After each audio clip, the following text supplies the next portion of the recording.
Welcome into another edition of In Touch with Indiana Sports, powered by thehoosier.com and Academy Sports and Outdoors. They carry all the gear you need from your favorite brands, all at prices you'll love. We'll tell you more about them later on in the show.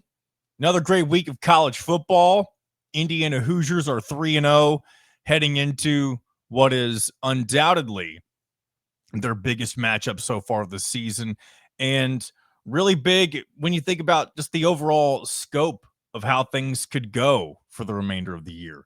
And we've talked way too much about this kind of stretch, this part of the season that Indiana is about ready to enter into, that features Illinois at home, Iowa on the road, and then Oregon on the road with the bye week sandwiched in between. These next few weeks are going to determine, really how Indiana is looked at from a national standpoint for the rest of the season. There are several outcomes, of course, that could take place. We don't need to discuss those more than we already have, but there's a lot of really good opportunities for the Hoosiers as they get into the thick of their conference schedule. Of course, they get through their first three games barely scathed. Unscathed when it comes to the record, of course, but really only having a slight challenge against Old Dominion, and that was largely due to their quarterback, Cowboy Colt. I can't even remember his real name anymore. I just remember that was the nickname that they had given him. And so I guess I'll probably forever refer to him as Cowboy Colt. But nonetheless, Indiana getting ready for the Fighting Illini, and we're going to talk about it with a couple of different people on today's episode. Of course, our regular Mitchell Paige segment, we'll have that here very shortly. We'll also be joined by Carson Bounds from the Orange and Blue News site on 3 Affiliate, and get the Illinois perspective on how the Illini are looking heading into this matchup, because this is big for them too. Both of these teams have really high goals, of course, for this season. Indiana trying to replicate and maybe even take a step further from what they did last year. And of course, Illinois has not made a college football playoff just yet. So this would be a step in the right direction for both of these teams, of course. So we'll talk more about that with those two guys. I do want to get into a couple of news and notes before we continue on with the rest of the show. But one thing that is pretty big for Indiana, and that is the announcement from Curt Cignetti earlier this week that running back Lee Beebe Jr. will be out for the remainder of the season due to, I don't have it right in front of me, it's either a knee or some sort of leg injury, I believe. But he will no longer be available for the season. That's very unfortunate. But on the bright side, Indiana does have a very capable stable of running backs. To even have, Lee Beebe Jr., at least at this point, I feel like was comfortably running back number 3 behind Kalon Black and Roman Hemby. And all three of them capable of being number 1 running back, not only for Indiana, but for other programs. The biggest thing you'll see here, you'll see a couple of things more than likely. First of all, you'll just see reps go to Kalon Black and Hemby a lot more often, and they're more than capable of probably carrying a little bit more of the load. And then you may even see a little bit from Kobe Martin. He had a hell of a game against Indiana State. I believe he was the leading rusher. I didn't even realize that until I looked at the stat sheet earlier. So you may see Kobe Martin get an expanded role. We know that Indiana likes to go running back by committee, and so it wouldn't surprise me to see them give somebody else some reps, especially if Kalon or Roman are struggling in any way, shape, or form. So, but either way, I'm not too concerned about the overall run game. I think there's enough depth there and enough help from the offensive line that you shouldn't really see too much, if any, sort of drop off. But either way, Lee Beebe Jr., we do wish him the best, and hopefully he'll be able to come back next season. I'm not sure what his eligibility looks like, but of course, when you only play 3 games, sometimes you're eligible for that medical red shirt if you've not used that already. And I know there's a lot of gray area now with college football and college sports in general. So either way, wish him the best. Also, 2 Power 4 coaches have already been fired. And this day and age, that is not surprising at all.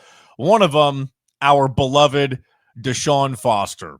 from UCLA, who, if you've been listening to the show from the beginning, you remember last year at Big Ten football media days when Coach Foster, and I'm going to play the sound for you here in just a second, when he had that very awkward, I mean, do you even want to call it a sound bite?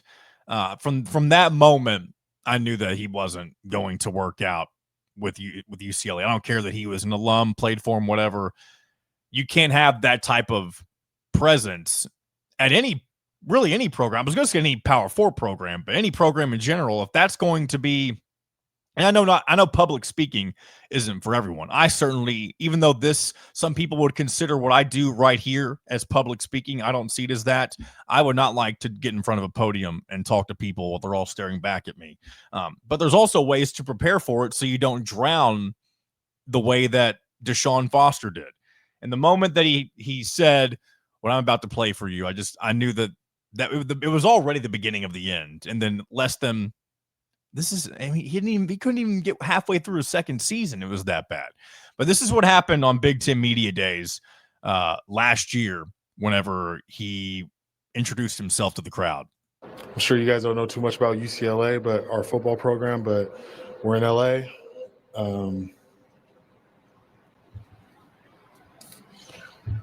It's us and USC. We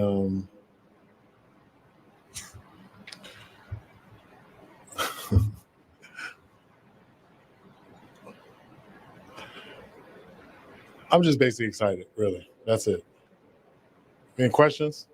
That is a 32-second clip, and I believe 20 seconds of it is silence. Kind of shuffled around a little bit, not all at once, but it's very awkward. It's very funny to listen back to, but I remember the first time I saw that, it was one of the most uncomfortable things to listen to. So Deshaun Foster out at UCLA. Also, Brent Pry out at Virginia Tech after an 0-3 start with the Hokies, including a most recent loss, a beatdown at the hands of Old Dominion, a common opponent with Indiana. At one point during the game, they were down 28-0 to the same Old Dominion team that gave Indiana a bit of a challenge in the early going in week 1. So I don't know if that says more about Old Dominion or if it says more about how bad Virginia Tech is. I'm sure it's a combination of the two in some way, shape, or form. But either way, that's the beginning of the 2025-2026 coaching carousel. You got a couple of Power 4 openings already. I don't really know who, if obviously you're going to have the an interim head coach. I don't know if either team has decided one. Of course, me being Indiana biased, I would love to see Tino Sinceri get a shot of being the head coach and have a chance to maybe salvage the season for the Bruins and maybe even play his way into the coaching position. Who knows? But we'll have to wait and see how that plays out, of course. Those are some news and notes I wanted to get into before we got into our guest segments. So we're about to bring on Mitchell Paige. But before that, I do want to tell you once again about our friends at Rhoback Activewear. There is only one way to describe Rhoback. That is best fit and best feel. For those who aren't familiar, they are completely changing the game with their incredibly comfortable activewear. Rhoback has released so many items within their new licensed game day collection with novel polo designs and clean hoodie and quarter zips. It's definitely worth checking out. Nobody else on the market is pairing this level of custom designs with this quality of activewear. Rhoback's everyday shorts and their Delta Performance pants are the perfect pairing. They're both super comfortable, have an elastic waisted, I am botching this a little bit. They have an elastic waistband and a great fabric that is made to have the appearance of a nice short look, but the comfort for a day on the move. Rhoback has also been proudly leading the NIL charge, having signed partnerships with multiple college football stars, past and present, and are becoming the go-to brand for college athletes across the country. All right, for our listeners, you can use the code IND20 at rhoback.com. You'll get 20% off all new customers. That's spelled RHOBACK.com for 20% off all performance polos, shorts, and more. Once again, That code is IND20. Joining me once again, of course, it is our good friend Mitchell Paige. Welcome back to In Touch with Indiana Sports. Week 3 in the books for Indiana football. Glad to have you back on the show as always. Yeah, man. It's a big week for the Out of Touch listeners, for the In Touch listeners.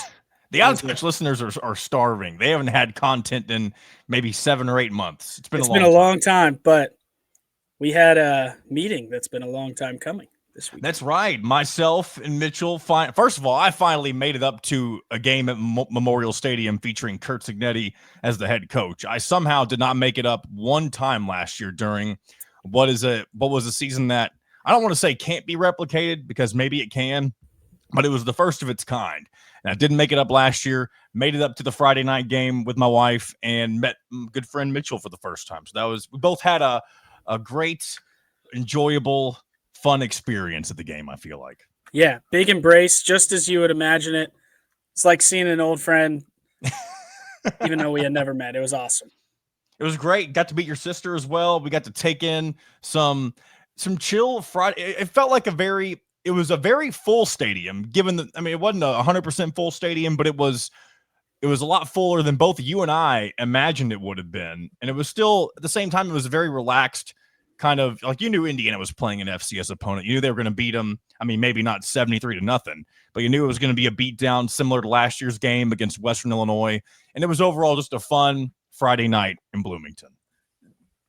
Chill is a good word for it. It never felt like, I mean, we watched every play, but it never felt like you couldn't ask about each other's day or something. It was just a relaxing way. It felt like it was a great, and I guess not to get too into the weeds of you and I meeting up for the first time, but it was a great game to not get to know each other, because we do know each other, but, actually just have a conversation while you're watching the game. Yeah, because if you were to come with me this week coming up, yeah, very different. We'd be laser focused. Yeah, it was just, they're so impressive. I saw a statistic. I don't know how much time you want to spend on. We Indiana can spend State. on however much time you want. You say whatever you want. This is your platform as much as it is mine. Oh yeah, right. But did you hear Maggie in the background? I do. Shout out Maggie. She was mad at something. But I saw a statistic. Indiana State dropped back to pass 20 times in the game, and Indiana was credited with 20 QB pressures. Wow. It just was – that's a almost fake statistic. But they're just so good on the D-line. Their offensive line is starting to gel. I know you get the big test coming this week, but this is a tough group of kids, and the quarterback's starting to figure it out. It feels like sky's the limit once again. And I guess while you mentioned quarterback, you and I talked about this during the game. Does it feel like Alberto is the QB in waiting? Of course, he is the younger brother of Fernando, and I'm sure that the intent right now is to pass the torch to him after all is said and done this year. It doesn't mean that Cignetti won't go into the portal, but the small sample size that we've gotten from the younger brother, I feel like there's a lot of promise, more than just potential. Definitely something that I think Indiana could work with next season. And hopefully not even work with, but have success with. Yeah, he's shown a ton of poise. I know that. He looks very confident, controlled. I know when he comes in, it's usually not bullets flying everywhere, but it can be intimidating for anyone that hasn't played a ton. The game just moves a lot quicker, and he seems very calm, relaxed, and control of the offense. Feels like the guys that he's playing with trust and respect him. So I would anticipate, just in today's day and age, the Hoosiers go get somebody from the portal to compete with him.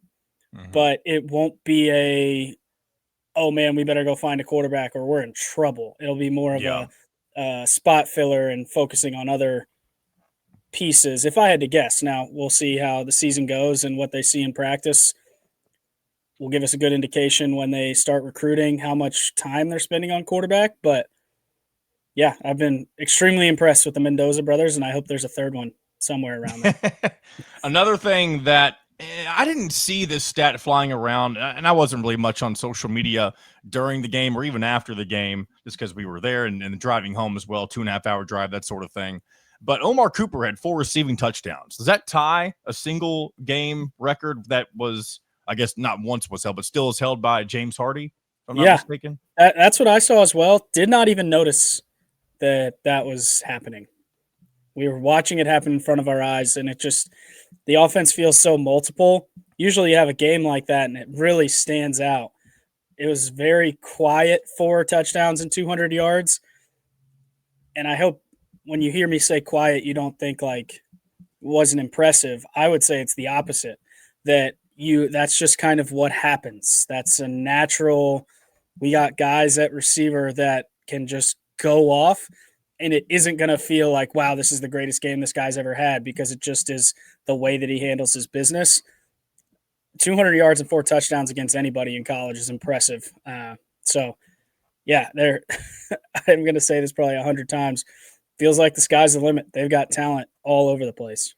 I was looking at some stats, overall stats through the first few games this season. I'm trying to get the second metric up right now, and I hope I can get to it in time. Here we go. There's 3 things I want to mention.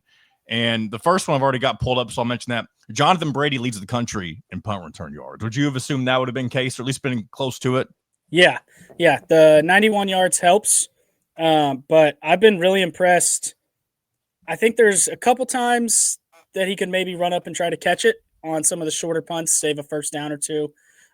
But he's confident back there. I don't worry that something crazy can happen. He's similar to we were talking about the Mendoza brothers, but you kind of have to be in command of the punt return team when you're back there getting ready to catch it. And he just stands back there with confidence. I expect good things to happen, and he's had some big ones.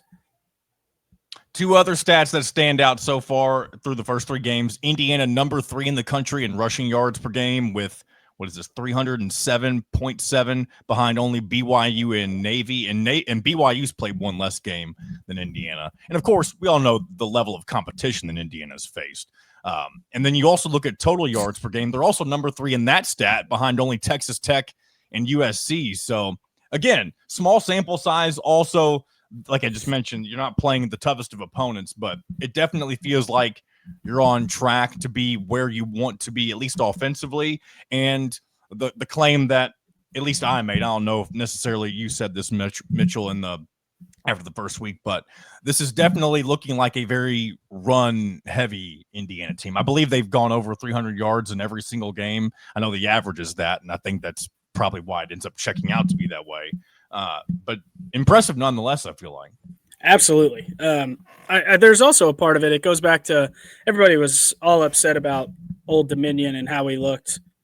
Win gets better and better every week, by the way. It does. They smacked Virginia Tech around this past weekend. Smacked them around. But it's about establishing a physicality and an attitude of your team. That doesn't just happen in the big games. And running the ball is the fastest way to establish toughness as an offense. It's felt like they've been very intentional about that. I think early in the season, last year, we were just spitting it around and maybe didn't have the depth, or coaches didn't believe as much in the offensive line. Whatever the reason was, I don't claim to be in there, so I don't know. But it feels like they have looked at the O-line as a big-time strength for them, and you have to just build physicality week to week, and you have these 3 kind of ramp-up type games. Definitely anticipated a lot of running the ball physically between the tackles, not a lot of trickery. I would guess that right about now is when we're going to start seeing what the real offense looks like. I would guess there's a big-time run component of it, but I would guess this going forward is going to be more the Hoosiers that we can expect week in, week out. And then now, as we look ahead to week 4, pretty much everybody had this upcoming matchup circled on their calendars the moment that the schedule was released. It was the first game to sell out, and still the only game to sell out so far this year. I'm sure if things continue in the right direction. Is that not true? Did one sell out and I missed it? Michigan State and UCLA sold out, I believe. Really? I did not. This had to have been, maybe it wouldn't have been the last couple of days or whatever, but I clearly haven't been paying attention to that. I think it was maybe Thursday or Friday they announced that. But Yeah, not that I want to dwell on UCLA, but they are a mess right now. It's a mess. We've been there. We've been there. I don't know if we've about it. been. You think we've been that bad? Yeah. I mean, I guess we have. I mean, we lose. Indiana's lost to bad teams they shouldn't be losing to. I guess we're so far removed from that right now. It doesn't even feel like it's in the realm of possibility. Yeah, this feels like a good time. We were talking about it, and I think this is correct. I have not double checked this, but just 2 years ago, we played Akron to 4 overtimes and should have lost. And Akron the year before won 0 games. So, yeah, we're not that far removed. We've been there. Do I feel sorry for them? No. No, I do feel sorry for Tino Sinceri, the former QB's coach. But I mean, like, my thought process is, what did you see in that? Like, what made you think that you could go down there? I mean, I guess you got to believe in yourself, but that's clearly an issue that's more than just Deshaun. I mean, it starts, maybe it doesn't start with Deshaun Foster, but he's a big portion of it. They have bigger athletic department problems that we don't really want to get into right now, but it's a disaster down there. Wait, how much time do we have? Not enough. Not enough. Very happy that that's not us, and we get to talk about the things we're talking about now because that's a miserable place to be.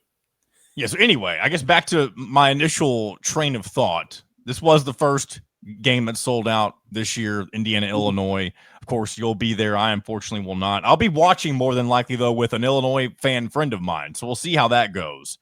But 7:30 kick, NBC. No College Game Day or Big Noon does surprise me. I shared my thoughts on that on social media earlier, and it's, I'll read this verbatim.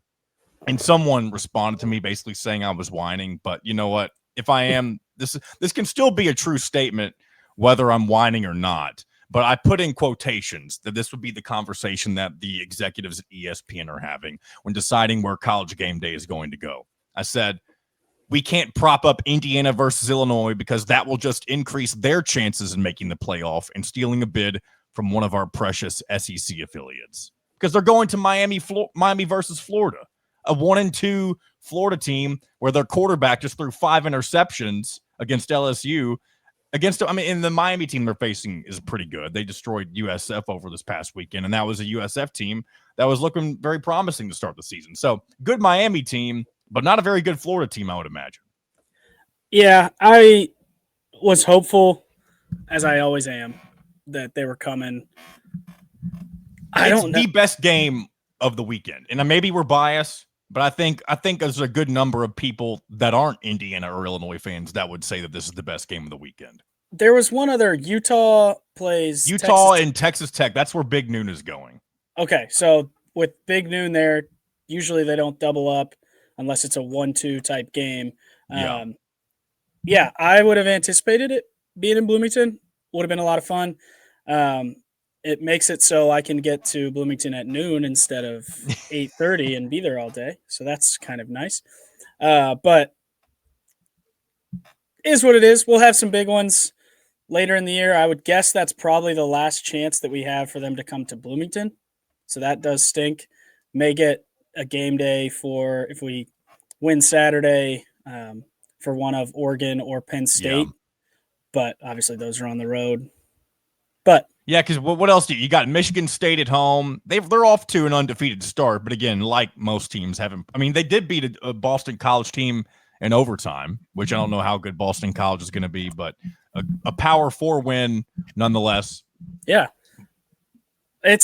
yeah, I think those pregame shows are awesome. Bloomington obviously does it insanely well. We never get to have them, so the excitement level is going to be massive. Miami's a tough place to do it.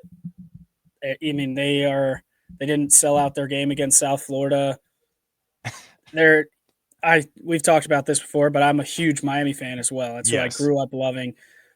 Even their 2001, 2002 teams, 2001 team, the best team ever assembled, playing in the Orange Bowl like 40 minutes from campus, still didn't sell out their games. Now Hard Rock is an hour from campus. Yeah, it's just, I don't know. It's weird. Being those, urban commuter schools, it's always weird, especially when you're in a city that is primarily a professional sports town. Right. It's when the Hurricanes are good, to talk about the Hurricanes, but it's an hour from campus. It's just hard to get people, especially students, to go. I don't know how they even get there, but whatever. Either way, maybe they'll get the Big Ten show, and Oh yeah, can, BT and tailgate. hey, Oh, you does can NBC have a pregame show? I mean, I know that's who's broadcasting the game, but they just normally do their stuff from in studio, don't they? They do, but I think it'd be pretty fun to have the Big Noon or Big Ten tailgate or whatever it is show that game day. What are you thinking? Yeah. Even the Big Ten tailgate, we can make it insane, make the most of a bad situation, Yeah. and then maybe there's a chance that they understand that the Hoosiers are they're just on another level. I think for against the team that they're playing this weekend, I do not foresee it being a close game, and maybe that factors into it. But Well, let me ask about you this that a now little that more. we're getting into that. How I mean, I guess maybe you did kind of answer this question, but I guess you can go further with it. But how are you feeling as Indiana goes in to facing the Illini? They're number 9 in the country. Hoosiers are 19. Illinois faced I was going to say a mediocre Duke team, but they did lose to Tulane. That Tulane team might be pretty good, so I don't want to act like that they lost to a scrub G5 team. But Illinois' biggest win so far of the season on the road at Duke. They did not look a lot good of in their the hype. Duke game. Yeah, I didn't watch a ton of it. I guess if you did see much of it, what was kind of your takeaway from it? Before the show, I was thinking, I don't know if I've really watched them, but I did watch the Duke game. Duke, I think, had 5 turnovers in scoring areas, threw some picks that had big returns, fumbles, dropped the punt return, and the game was close for most of the game. I give Illinois credit. They leaned on him and pulled away a little bit, but yeah, I don't know. I don't understand. We were talking about this a little bit at the game on Friday. Why there was so much preseason hype for these guys. Last year, they lost to the worst team or almost lost to the worst team in college football in Purdue. Took overtime to beat them at home. They didn't really smash anybody last year. They had some okay wins, beat Michigan, which was impressive. So did Indiana. I get that they return a lot of production, but they were 9-3. Didn't have to play a lot of the big boys. Got absolutely smashed by Oregon, I think.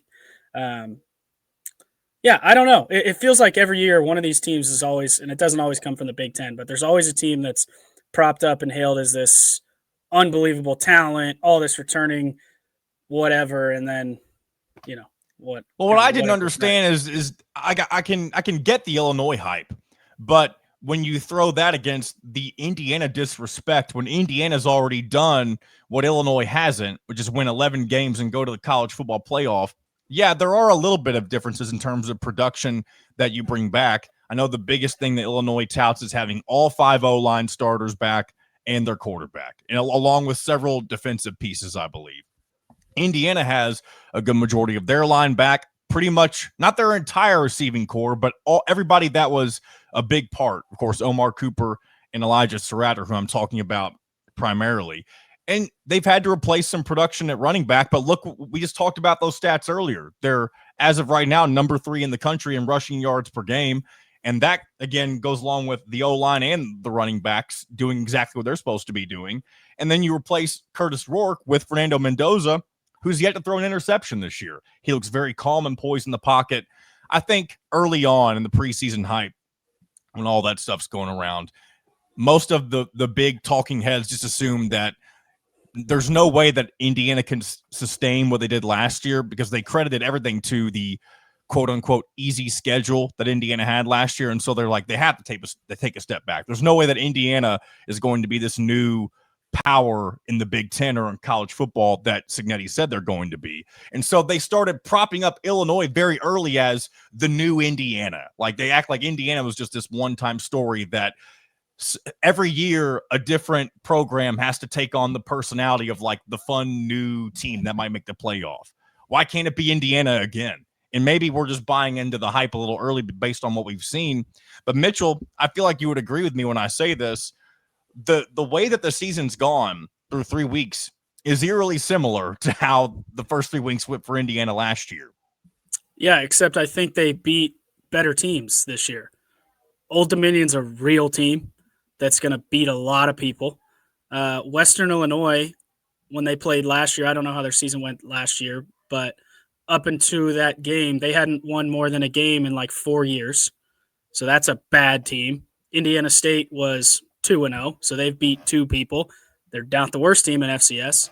And then you talk the about difference last year is you had UCLA in week 3. You had played a Power 4 opponent. Okay, but we saw what they were. I bet. Yeah, so UCLA might as well be. Old Dominion would go and beat UCLA by 1,000. Yeah, we just saw a Virginia Tech team that would probably beat UCLA get beat by 30 by Old Dominion in their own building. So I would argue their resume this year is more impressive. Maybe the name UCLA isn't on their schedule, but they've just thoroughly dominated. Even if the score wasn't domination against Old Dominion, that game was never close. Never. It never felt like there was a chance that something goofy could ever happen.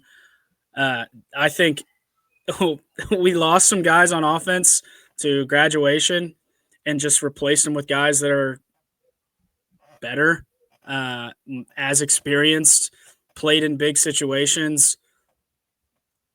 I think this Indiana team they started at a higher place and are accelerating at the same rate as the team last year. I'm starting to look. I thought that at Iowa was going to be a kind of a turning point. I'm not afraid of Iowa the way that I thought I could have been at the beginning of the season. There was all this talk that Mark Gronowski was going to change the offense, and he might be the worst starting quarterback in the Big Ten. Yeah, and my fear isn't the right word, but my thought was more it was a big moment for Indiana, just going on the road at a team that has an identity, plays tough, they're physical in their own building, and plays really the exact opposite of Indiana. Yes, the way they play. Yeah, they winning at a place like that is just a step.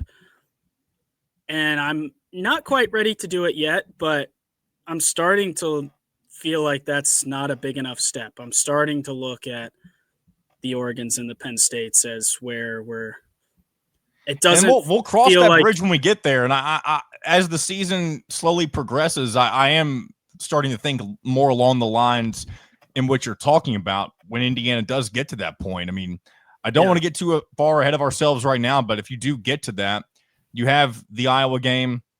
Let's say that, that they passed that test that you're talking about.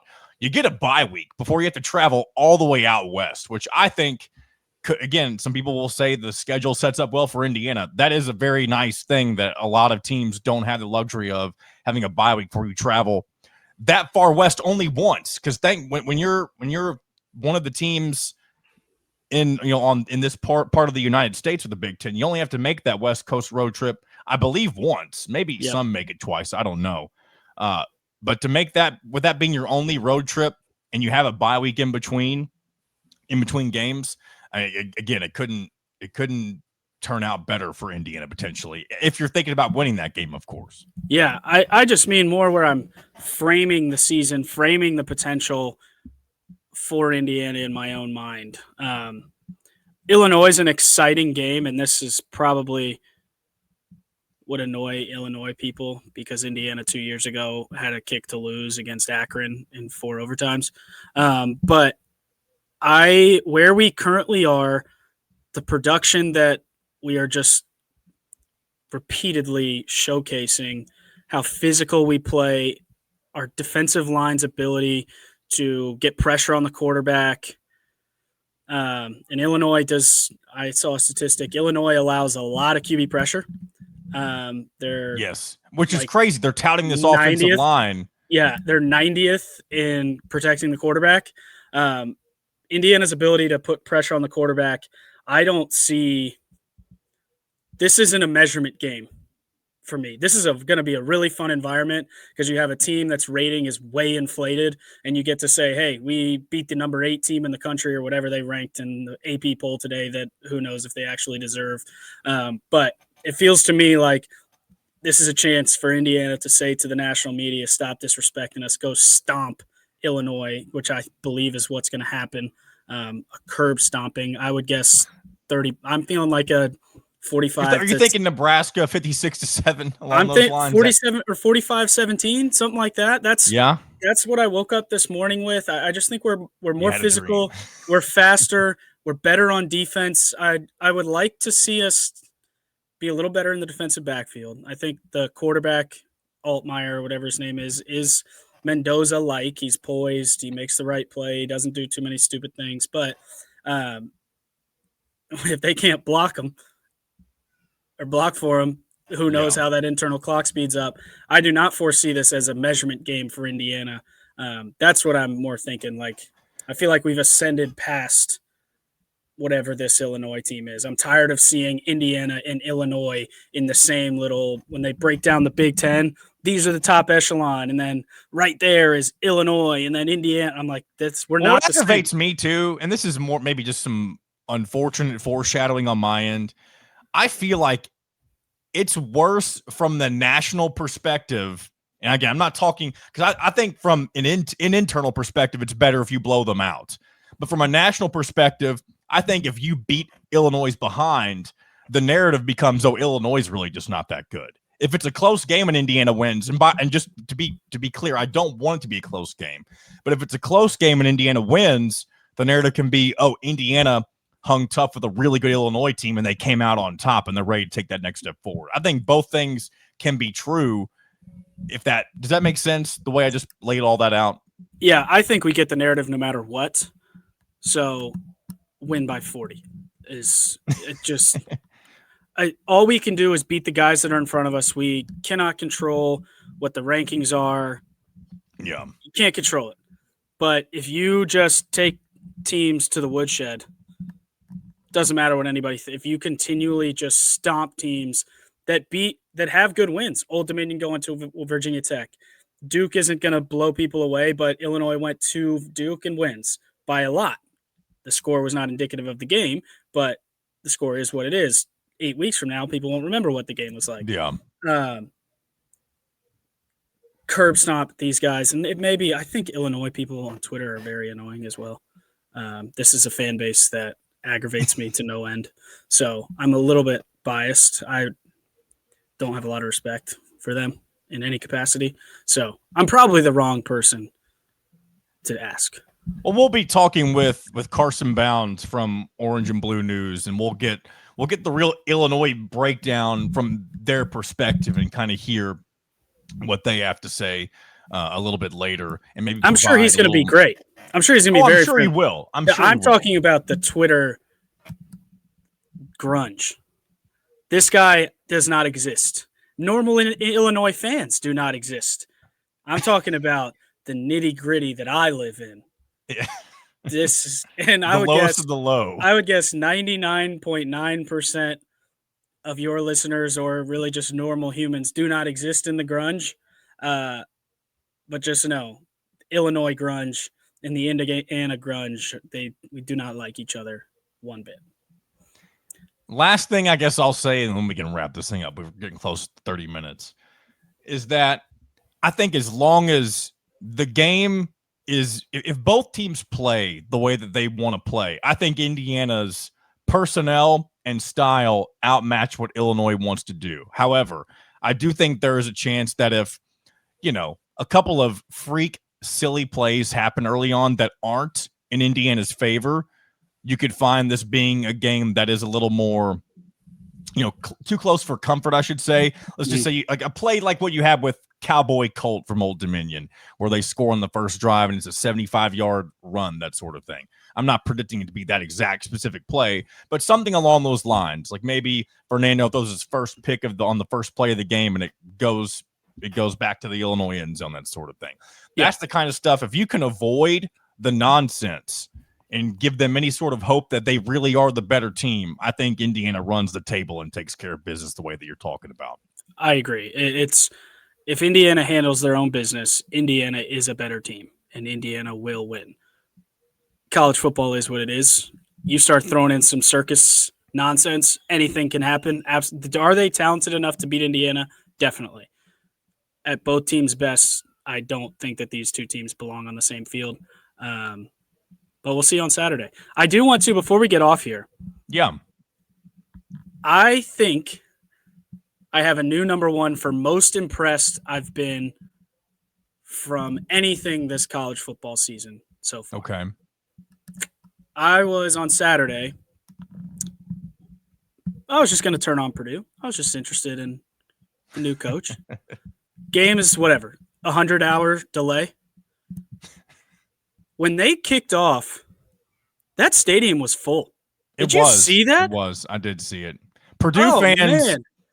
Man. I'm very surprised that they. And I know their stadium's a bit smaller than Indiana's. It is, right? I don't want to say that and be incorrect. It isn't. It always looks smaller. So. It looks very weird. I think they're close, but I think they've got a couple thousand more seats. It was packed to the brim. That was the most impressive after coming off the worst season for any Power 4 team last year. You just fired your coach. I get there's some excitement. You've looked a little better, but not like amazing so far. You got USC coming to town that's probably going to whoop you, and you hang around for 4 hours and show up and have a huge impact on the game. I was so impressed by that, and I know we're not supposed to talk and be nice about Purdue, but that's true. The truth. If Indiana's in the same situation, coming off one of the worst seasons ever, and you're playing USC and you have that delay, I guarantee you 80% of the stadium leaves and doesn't come back. I don't even think we get 80% of the stadium in the game in the first place. I think 40% of the stadium's full and 80% of those people leave. It was incredible. I had to say something. I don't know if you have any Purdue listeners, if you have any Indiana fans. Maybe Dustin Schutte. Tell them, if you have a Purdue fan in your life, tell them Mitchell Paige respects the heck out of Saturday. It's not going to save you at the end of the year. Yeah. You will not be saved from the reckoning that is coming for you. But it was very impressive for the fans to stick around like that. I had to say that. It was impacted me so much, I had to say it on this show. Well, good for you. Any other parting words before we put a bow on this week's segment? No, Hoosiers by a zillion. Hoosiers by a zillion. You heard it here first. Go ahead and bet your mortgage on bet your kids' college fund, bet everything on Indiana covering, and then some against Illinois, according to one Mitchell Paige. Move that line to 30. A good chat with Mitchell Paige as always. Always look forward to our conversations, and I'm glad I finally got to meet up with him in person. Glad I finally got to go to a game at Memorial Stadium with Curt Cignetti as head coach. I cannot believe I didn't make it up at least once last year, but circumstances are always different. My schedule's a little bit different now, and I was able to make it work. And hopefully, maybe, fingers crossed, might be able to get up one more time this season, but we'll have to wait and see what happens. But before we get into our next guest segment, I want to tell you about our title sponsor for today's show, Academy Sports and Outdoors. They carry all the gear you need from the top brands, all at prices you'll love. And now shopping at Academy is more convenient than ever. They offer free assembly on in-store purchases with most bikes and grills, plus free and easy curbside pickup on academy.com orders. And then you can save even more every day by opening and using an Academy Sports and Outdoors credit card to get 5% off future purchases when you're approved. Save time and money at Academy Sports and Outdoors and have fun out there. All right, joining me now here on In Touch with Indiana Sports, we've got Carson Bounds from Orange and Blue News, the Illinois Rivals / On3 site. Pleasure to have you on board, my friend. Thank you for having me. So, obviously, the matchup coming up this weekend, number 19 Indiana hosting number 9 Illinois. A marquee matchup that if you looked at the schedule, maybe last year you would have seen it and thought maybe those two teams could be pretty good. And then you get to the end of the season, you saw what happened with Indiana. Of course, Illinois also finished their season really well, going 9-3, winning their bowl game as well, bring back a ton of personnel, offense and defense, and now they're in the top 10 for, I don't know for the first time in how long, but this is certainly a very exciting game. I'm looking forward to seeing how it plays out. But Indiana fans are really curious what Illinois brings to the table. And I know it's probably more than just one thing, but I'll go ahead and start off asking you this, Carson. If there's one thing that Indiana fans should know about Illinois more than anything else, what would you say that would be? Yeah, I'd say toughness. Coach Bielema preaches being tough, smart, and dependable. That's what he looks for in all of his players, and that's what they teach every day at practice. I had the privilege before joining Orange and Blue News. I was a video guy in undergrad with the team. Got to see practice every day for 3 years. And Okay. Bielema is incredibly consistent with the way he coaches his team. It's very impressive. And at this point, we're going to year 3 of Luke Altmaier, transferred in from Ole Miss. And we've got some young pieces and some veterans on the team. And for the most part, they're well coached. And at this point, because they're veterans, especially the offensive line, Altmaier, some of the receivers as well, both the transfers and the guys that have stayed and developed, they don't make mistakes. So they're tough. They don't make dumb decisions on offense. And in general, they don't beat themselves, which is a tough team to beat.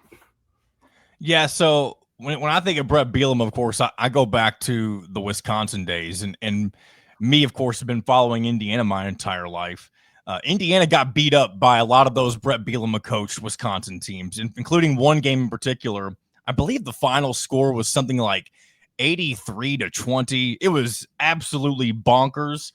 Thankfully, I mean, that's not ever happened since then. And that's obviously not the type of game we're heading into today. This will be a highly competitive matchup, I would imagine.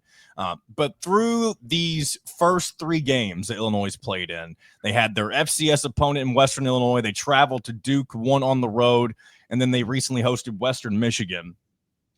What was kind of one of the standout things, I guess, for you in those first 3 games for Illinois? Yeah, the big standout is the emergence of Hank Beatty. It's looking like he's wide receiver 1 going into what's truly the first real test for both of our teams this year.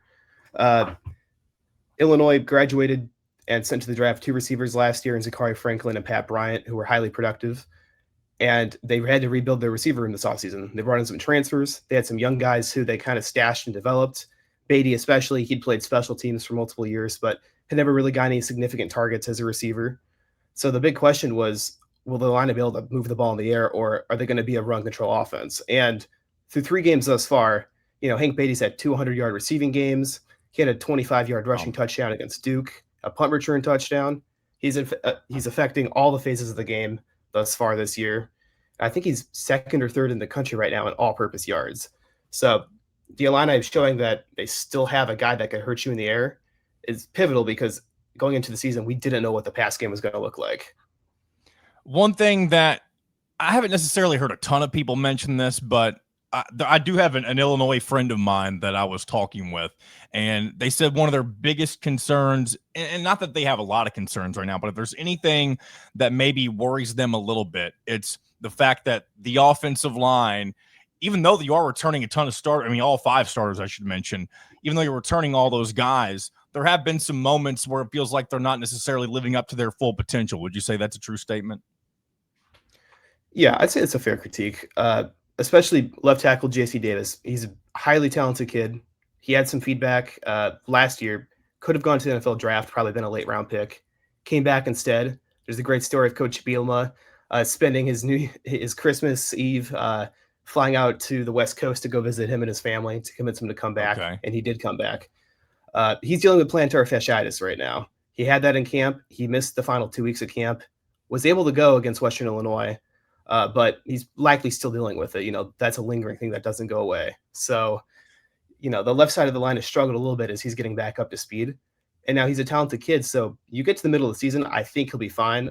But missing the first 2 weeks of camp is it's going to set you back, because he didn't get any reps. So he's still going in cold.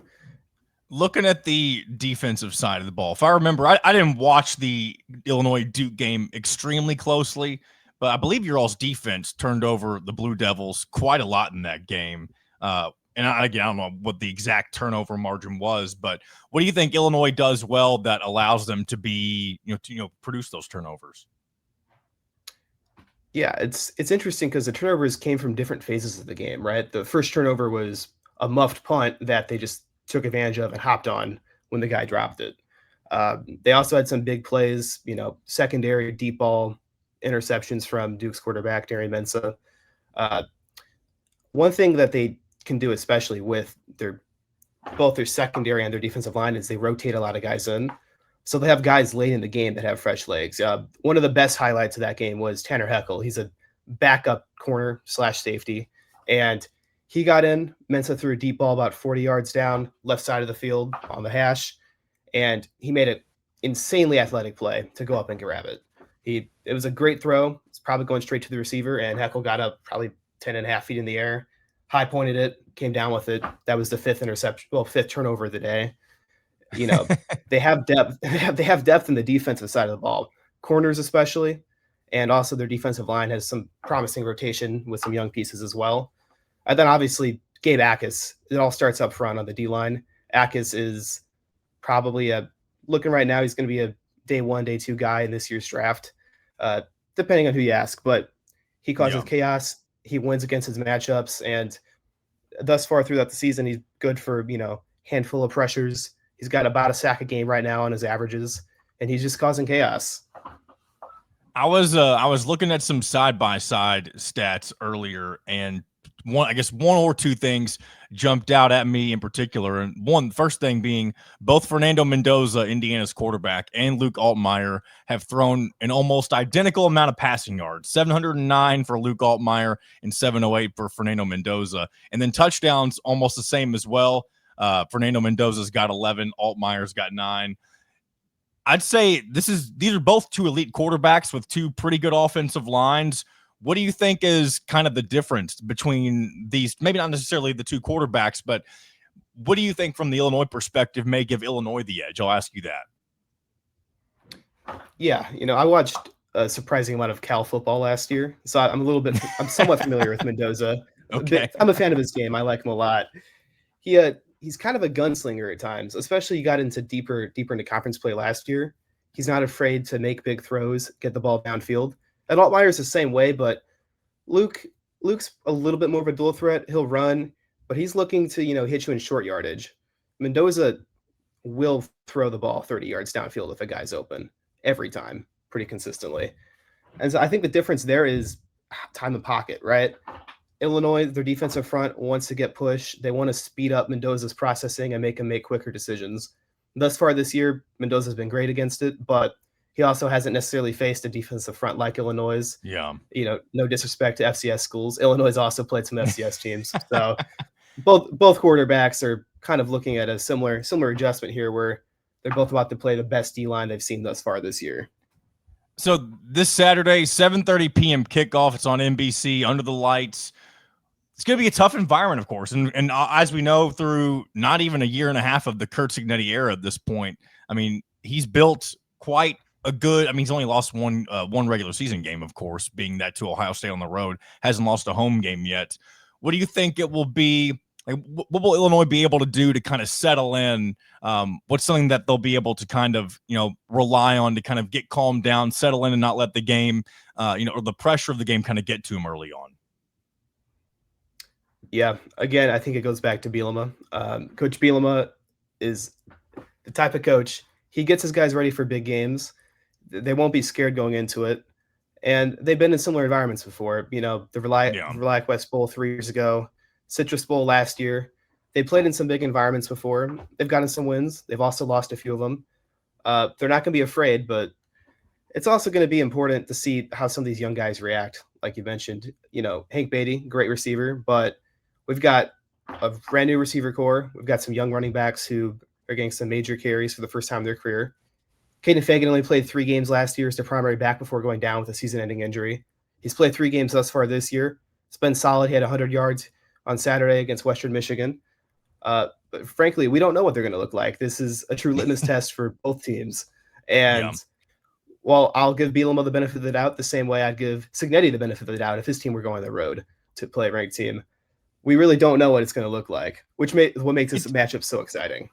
Well, there's a lot of things, especially the fact that it feels like both of these teams can use this game, especially if they were, definitely if they were able to win it, kind of springboard into the rest of their season, kind of start dreaming big, thinking maybe college football playoff for both teams. It's early. This is only game 4 for both teams, but there's really a lot on the line because it's the first big game for both of these programs this season. Really the first big Big Ten versus Big Ten game, I feel like, of the season as well. So there's going to be a lot of eyeballs on this game. Of course, a primetime kickoff. I want to ask you this. I hope I haven't, there may have been different ways I've worded this. If I have, forgive me for that. But what do you think if Illinois pulls this out, gets the win on the road? What do you think is the primary reason for that being for that being how that takes place? Going off how they played thus far, I'd say they win the turnover battle and they correct some of the issues they've had in first halves. They haven't made any big mistakes in the first half of the game so far this year, but they've taken a while to get the offense going. Against Duke, they were fortunate to benefit from some turnovers that got them in the red zone. The muffed punt after Duke's first offensive possession was huge. But, against Western Illinois, relatively slow start. They scored a few points, and then against Western Michigan, they scored 10 points before halftime this weekend. They only had one touchdown. Western Michigan was on Illinois' 1 yard line, and the defense came through with a big 4 down stand to prevent a touchdown when Western Michigan went for it. But they haven't quite started hot, and I don't think you could afford to get off to a slow start against an Indiana team like this. If And that's Indiana kind of gets what up I was going to 2-3 ask you touchdowns- next. Do you feel like if Illinois allows Indiana to get up a couple of touchdowns on the first few possessions, do you think they have the ability to climb out of that sort of a hole? I think it's possible, but we'd have to see it first. I don't think Illinois has Yeah. had to come back from more than a 2-touchdown deficit more than once or twice in the last 2 years. We saw, an Oregon team last year came out swinging at Illinois, got up 3 touchdowns, and Illinois was fought back in the second half, but they still lost by, 3-4 touchdowns. Most teams will have slow played Illinois, and Illinois has gone back and forth with them in the first half of the games the last couple of years. We haven't seen many teams come out swinging, and knowing Sig, knowing the way this team likes to play, I feel like Indiana's going to come out swinging. So I'm curious to see how Illinois can respond to that. Well, I'm curious too, if you don't have an answer to this, that's totally fine. But just from looking at the Indiana perspective from your side, from the Illinois side of things, if Indiana were to pull out the win, how do you think they'd be able to take advantage of what Illinois got going on? Yeah, I mean, I think it's a similar message that you said earlier, right? Both teams are trying to prove that they could possibly be a playoff contender this year. Indiana made the playoff last year. I think this would be the first win for them, and a step that would say, hey, it's more than a 1 year thing, right? And Illinois is trying to do the same thing. They want to say, hey, we were good last year. We could be even better this year. Yeah. Well, Carson, I appreciate the time, and I appreciate you letting me know kind of what Illinois is all about. I'm sure it's going to be a very highly contested matchup this weekend, and good luck to the Alliance. I mean, good luck to them. Obviously, I'm not necessarily hoping that they win, but I do hope it's a competitive game, and I hope that this benefits both of the programs going into the rest of the season. Of course. Yeah. Thank you for having me. All right. A big thanks to Carson Bounds for coming on for the first time on In Touch with Indiana Sports. Good to get the Illinois perspective. And I'm going to try to do that a little more often this season, reach out to some of our On3 affiliates for some guys who cover the teams that Indiana will be playing. And, of course, we do have some, like Jeffrey the Greek, our Iowa guy, who they're not necessarily affiliated with On3, but somebody who I love to have on the show. So it may not be every single week, but we'll do it whenever the shoe fits, of course. All right, looking at some results from last week. First of all, if you remember, if you watched last week's episode, I was evidently way too confident in my college football picks because beginning with Northwestern backdoor covering against Oregon, that was the beginning of what was a miss for all three of my legs of my college football parlay. That included USC not covering against Purdue, and then Ohio State not covering against Ohio. So not a good day when it comes to betting college football. Also didn't have a good day with the NFL either. I thought the Jets and the Bills would have hit the over at 45.5 based on the fact that both teams scored over 40 points in their first week. The Jets didn't really help me out much in that 30-10 game. Either way, and that wasn't the only leg that didn't hit in the NFL, but just disappointed. That's the worst. With sports betting, there's nothing more deflating than being confident in your picks, and then everything falls by the wayside. And so as of right now, I don't have anything that I'm for sure betting on for this upcoming weekend. I'll put together a parlay eventually. I'm not even guaranteed that I'm going to do that. I'm going to try and put together a parlay that I'm confident in, whether it be for the NFL or college or maybe both. But right now, really the only thing I'm confident in at this current moment in time, And part of me wants to stay away from it because it is my team, and it's Indiana covering the 4.5 against Illinois. You heard mine and Mitchell's conversation. I genuinely think that there's a real chance that Indiana does to Illinois what last year's Indiana team did to almost everybody that they played. Everybody except Michigan, which was a 5-point win. And then the teams they lost to, Ohio State, Notre Dame. Only those three opponents either beat Indiana handily on their own end or had a close game with the Hoosiers. Now, I'm not saying this game can't be close, as I already mentioned, but I just think if Cignetti finally has everybody on the same page, the way that he's kind of talked about it over these last few weeks, getting everybody up to speed, especially those who were, not a part of this culture last year. If he gets them where they need to be and everyone's firing on all cylinders, I do think there's a real chance that this isn't a game. And I hope it's impressive from a national perspective if that's the case, rather than taking the position of, Illinois just isn't that good. But either way, that's really the only thing I'm super confident in right now. I am also tempted. I'm kind of tempted to take Nebraska money line against Michigan. Nebraska's looked really good in their first 3 games, but like Indiana, they haven't played a whole lot of anybody. And then I think that's really the only other game that maybe I'll just do a 2-legger. Who knows? Maybe I won't.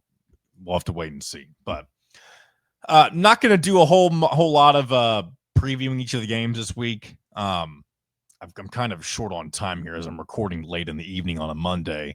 But I do want to got a couple more things I want to do before we get out of here. I do want to react a little bit to what happened at the NFL on Sunday, specifically with the Colts, and then also get into our non-revenue updates, and then we'll call it a day here. But the Colts 2-0 after another, it wasn't a wild finish in week 1 against the Dolphins, but it was wild the fact that they finally won their season opener for the first time in a million years, seemingly. But they're now 2-0 after defeating the Broncos in a very unlikely way. You have a 60-yard kick that was missed, end up getting called back, if you will. And on the second opportunity, the Colts are able to knock it down as time expires and move it 2-0 in one of the most unlikely ways. Daniel Jones, through 2 games, looks like he's found a home where he can kind of be comfortable, be himself. I don't know if it's because in Indianapolis, the spotlight isn't necessarily as bright when you're playing for somebody like the New York Giants, but he seems way more comfortable with the Colts than anybody ever would have imagined him being. It's to the point to where, from a fantasy football standpoint, I need a quarterback that can kind of just take care of business. And so far through 2 weeks, he's done that. And I don't think anybody in my league has taken Daniel Jones. And why would you have at the beginning of the season? But 23 for 34, 316 yards, a touchdown, no interceptions. I believe he also had a rushing touchdown. And on top of that, Jonathan Taylor looks as good as ever, 165 yards. He is on my fantasy team. And so right now, I said this at the beginning of the season, if the Colts were going to have any sort of chance to reverse the narrative on what they could be, they had to take advantage of these early games, which were toss-ups, if we're being honest. The Dolphins was a blowout, but many people thought that was, not even thought, the Vegas odds thought that was a toss-up. Might have even had the Dolphins favored, if I'm not mistaken. And now they're 2-0. You got the Titans on the road, divisional rival. The Titans are rebuilding with Cam Ward right now. They don't look terrible. And we know the Colts in the past have dropped games like this. But with the momentum right now that they have, there's no reason they can't start the season 3-0. After that, you're on the road at the Rams. They're undefeated right now, so that could be a really good matchup potentially if both teams are undefeated. And then after that, you're back at home for the next 2 weeks with the Raiders and the Cardinals. It's not an impossible schedule right now for the Colts to kind of get out to a really hot start and begin making your push for the playoffs, dare we say. So it's not where anybody thought they would be, but I'm sure if you're a Colts fan, it's a very exciting time right now. And I'm sure you enjoyed yourself as they found a way to get to 2-0 this past Sunday. So that's where the Colts are at. We'll continue to see what happens with them. And maybe I've never really gotten a Colts person on this show. Not that we may have had Bob Kravitz on once, and that wasn't really to talk about the Colts. It was more sort of talk about Tyreek Hill last year, if I remember, during his nonsense. But we'll see. We may, if we have, the better they do, we'll definitely continue to follow along with it. Last year, they were just a joke. And so either way, we'll go ahead and move on. I do want to go ahead and get to our non-revs, and then we'll wrap this thing up. Men's soccer, number one men's soccer, unfortunately, had their unbeaten season come to an end. I mean, the season's not over, but the unbeaten part of it is they lost at home. Opening conference play against Michigan, 3-2. And it feels like this happens every year. Even though Indiana is the soccer power in the Big Ten, they do seem to struggle with conference opponents on occasion, and they've struggled mid-season a lot of years, and then they surge towards the end to get back to where they want to be. I'm not saying that this is what's about ready to happen, but we've seen this narrative play out before. But I mean, undefeated seasons are very unlikely to happen. And so it had to more than likely come to an end. In this case, it did. They'll have Penn State on Friday on Big Ten Plus, and then they'll be back in action again on the road on Tuesday against Michigan State. Moving over to women's soccer, they are now 3-2-2 on the season. Most recently, my thing refreshed and I completely lost my place. Their most recent result, they drew at Illinois 0-0. I almost said 0-0, but I'm like, come on, Sean, use the official soccer term. 0-0 draw. They'll be back in action on Thursday at Maryland. And then, I mean, they got 3 straight road games. They'll also be on the road at Rutgers on Sunday before returning home on the 25th to face Washington. All those games being broadcast on Big Ten Plus as well. And then, more positive note, Indiana women's volleyball still unbeaten on the year. Most recently, they've been in the Rambler Invitational. They defeated Bowling Green 3-0. Also defeated host Loyola Chicago 3-1. And then Stephen F. Austin, 3-0. They'll be back this weekend down in Bowling Green, it looks like. They'll be playing 2 different matches. First against Western Kentucky, again in the Alyssa Kavanaugh Classic. They'll also be taking on Bradley down there. And then I believe they'll jump into conference play for the remainder of the season after that. But, man, shout out to Indiana women's volleyball starting out 8-0 on the year. And especially in a time where women's volleyball has quickly become I'm sure this isn't really up for debate, but one of the fastest growing sports at the collegiate level is women's volleyball. I mean, you see way more nationally televised games than there have ever been, and hopefully Indiana can get a piece of that pie as the sport continues to grow. So shout out to Indiana women's volleyball. All right, that's going to do it for today's episode. Hopefully you guys enjoyed yourselves. And hopefully we get to celebrate an Indiana victory over Illinois after this upcoming weekend. And then, the march continues at Iowa, at Oregon, of course, the bye week too. And we'll just see where the season goes. This is where things really ramp up for Indiana football once again. And I'm excited that there's a lot on the line and hopefully a lot to get excited about for the rest of the season. So until next week, this has been another edition of In Touch with Indiana Sports, powered by thehoosier.com.